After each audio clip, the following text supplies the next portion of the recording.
ایک ٹوٹا ہوا تارا، تجھے اس قوم نے پالا ہے آغوش محبت میں، کچل ڈالا تھا جس نے پاؤں میں تاج سردارا۔ یہ شعر آپ تمام باصلاحیت اور حوصلہ مند نوجوانوں کے لیے ایک بار اپنے لیے بھرپور تالیاں بجائیں اور ہمارے رول ماڈلز کے لیے بھرپور تالیاں بجائیں تاکہ ان کی حوصلہ افزائی ہوتی رہے۔ شکریہ۔ اب میں دعوت دینا چاہوں گی رپورٹ انوینٹرز ہمارے مختار بلوچ اور عزیز شہوانی کو کہ وہ اسٹیج پر آئیں اور اپنی کہانی اپنی زبانی آپ تمام لوگوں کو سنائیں۔ آپ سب کی بھرپور تالیوں میں مختار بلوچ اور عزیز شہوانی۔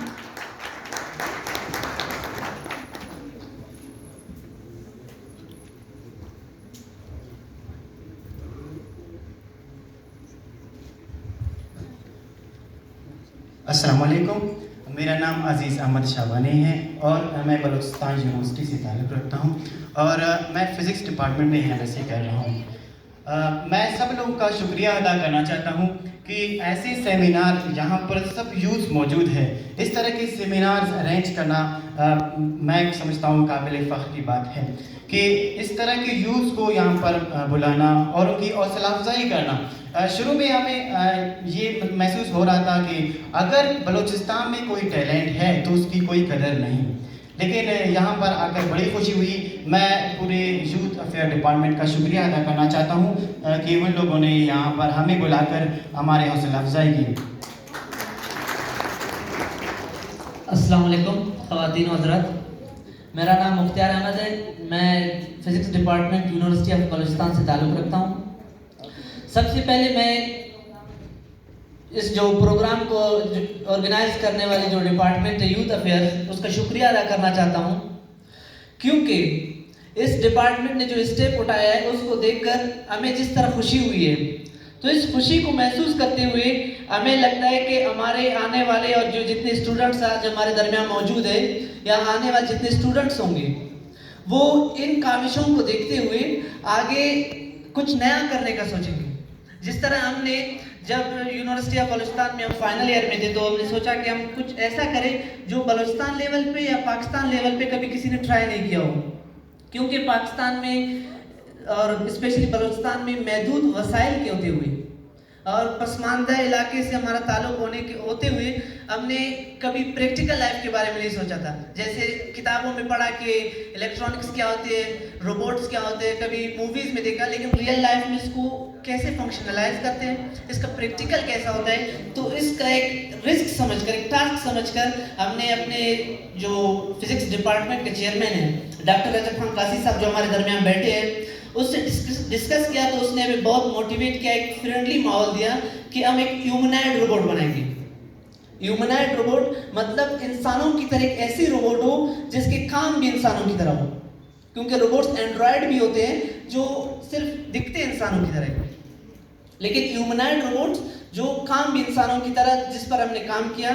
اور اس کام کو جیسے کہ سوشل میڈیا پہ شروع میں وائرل ہوا تھا تو بہت سے لوگ کہتے ہیں کہ یہ ڈمی ہے، اس طرح کے تو ہم بہت دیکھتے رہتے ہیں شاپنگ مالز وغیرہ میں، لیکن ابھی میں اس کو کلیئر کرنا چاہتا ہوں کہ یہ جو شروع سے آخر تک بنایا ہے یہ بہت لمبے عرصے 6 مہینے کی طویل مدت کے بعد بنا ہے۔ اس کے جو ایڈ کے صرف جو ڈیزائننگ ہے جو ہم استعمال کرتے ہیں سالڈ ورکس وغیرہ، 2-3 مہینہ میں اس کو ڈیزائننگ اس کو کرنا پڑتا ہے۔ اس کے بعد جا کر ہم نے ایک انسان جتنا، انسانوں کی شیپ جیسا ایک روبوٹ بنایا ہے۔ روبوٹکس کی دنیا میں ہم بہت پیچھے ہیں، اگر ایز کمپیئر ٹو ہم جاپان دیکھیں، ان لوگوں نے ایک ہی قسم کے روبوٹکس بنائے، ہیومنائڈ روبوٹس، لیکن فخر کی بات یہ ہے کہ اس ایسے پسماندہ صوبہ بلوچستان میں، اور ہم کہہ سکتے ہیں کہ ہمارے فزکس ڈپارٹمنٹ میں روبوٹکس پر بہت کام ہوا ہے، لیکن خوش قسمتی کی بات یہ ہے کہ ہیومنائڈ روبوٹ ہم 2 یوتھ ہے کہ ہم لوگوں نے بلوچستان میں پہلی بار ایونٹ کیا، اور آگے بھی انشاءاللہ مزید اگر کوئی ڈپارٹمنٹ کی طرف سے کوئی تعاون ہو جائے۔ اس روبوٹ کو تو ہم سیلف ڈیپینڈنٹ بنایا ہے، لیکن اس پر اگر خرچہ کریں تو بہت زیادہ خرچہ ہوتا ہے، سینسرز، موٹرز وغیرہ کی، اس کا تقریباً 4 سے 5 لاکھ روپے اس کی لاگت پڑتا ہے۔ اگر کسی ڈپارٹمنٹ کی طرف سے ہمیں تعاون ہو جائے، ہم اس کو مزید بہتر سے بہتر بنانے کی کوشش کریں گے انشاءاللہ۔ جیسے کہ میرے دوست عزیز نے کہا اس روبوٹ کے بارے میں کہ یہ کام کیا کرتا ہے. تصویریں تو شاید آپ لوگ یہاں پر دیکھ رہے ہوں گے کہ ہمارے سائز کے یہ ابھی بھی فی الحال انٹرٹینمنٹ روبوٹ ہے. جو روبوٹکس کے جو کام سیکیورٹی وغیرہ کے جو کام ہم لیتے ہیں وہ فی الحال نہیں کر سکتا, لیکن ابھی بھی انسانوں کی طرح 9 کام پورے کر سکتا ہے. اس کو آپ آواز دو کہ اپنے آنکھیں لاؤ, وہ آنکھیں لائے گا. اس کو بولو منہ لاؤ, منہ لائے گا. ہاتھ لائے گا. آپ اس کو آواز دو کہ آپ میری طرف آ جاؤ, واپس جاؤ, ٹرن لیفٹ کرو, رائٹ کرو, اپنا فیس لیفٹ کرو. یہ سب آپ کی وائس کو ریکگنائز کر کے یہ خود بخود آپ کو ریسپانس دے گا.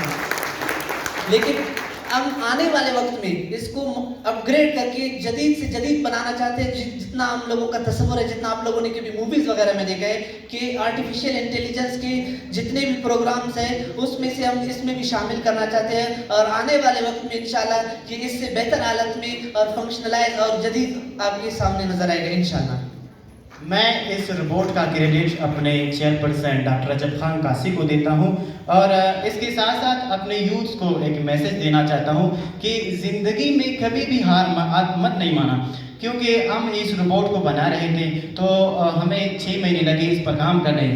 درمیان میں ہم مایوس ہو گئے کہ ہم اس کو نہیں کر سکتے, کس طرح سے اس کو مطلب فنکشنائز کریں گے کہ وہ through the mobile voice control کے ذریعے سے آگے بھی جاتا ہے, پیچھے, یا پھر لیفٹ ٹرن کرتا ہے, رائٹ ٹرن کرتا ہے, ایڈ شیک کرتا ہے, اپنے آنکھیں بھی ہلاتا ہے 2 طریقے سے, ورٹیکلی اور ہورزنٹلی اپنا منہ ہلاتا ہے. تو ہم نے سوچا درمیان میں ہم کچھ نہیں کریں گے, کچھ نہیں کر سکتے. ہم اس کو بار بار توڑ رہے تھے, جوڑ رہے تھے. تقریباً 6 مہینے مسلسل دن رات ہم محنت کی اس پر, تب جا کر ہم اس میں کامیاب ہوئے, اور ہم آپ لوگوں کے سامنے موجود ہیں. آپ دیکھ رہے ہیں, آپ کبھی بھی ہمت مت نہیں ہارنا, کیونکہ انسان جب کوئی کام شروع کرتا ہے تو اللہ پاک سے مدد مانگے, اللہ پاک اس کا مدد ضرور کرے گا. اور آپ سب اپنے اپنے فیلڈ میں آپ سب لوگ ہیرو ہیں. آپ بھی اس روبوٹ سے زیادہ کچھ بہتر بنا سکتے ہیں, لیکن اگر آپ ہمت نہیں ہارے. یہ میسج آپ لوگوں کے لیے کہ ہمیشہ مطلب اسٹرگل کرنا اپنے فیلڈ میں. آخر میں آپ سب سامعین کا شکریہ کہ آپ لوگوں نے ہمیں یہاں سنا, اور اس آرگنائزیشن کا, اس یوتھ افیئرس ڈپارٹمنٹ کا میں شکریہ ادا کرنا چاہتا ہوں کہ انہوں نے ہمیں مدعو کیا, اور آپ لوگوں کا بھی شکریہ کہ آپ یہاں پر بیٹھے اور ہمیں یہاں پر سن لیا. اللہ حافظ.